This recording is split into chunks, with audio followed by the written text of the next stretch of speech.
जोंखौ जोंनि धोरोम गुरुफ्रा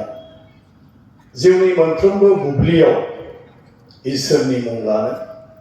आरो गासैबो जोंनि जिउनि थाखाय जोंनि जायखिजाया हाबानि थाखाय इसोरखौ बाख्नायनाय आरो जोंनि इयुननि थाखाय इसोरखौ गाबखनाय आरो बेनि गेजेरजोंनो सानफ्रोमबोनि जिउआव माखासे नेमखान्थिनि गेजेरजों जों जाहाथे इसोर सिबिनानै जों धोरोमखौ फालिलाङो बेफोरखौ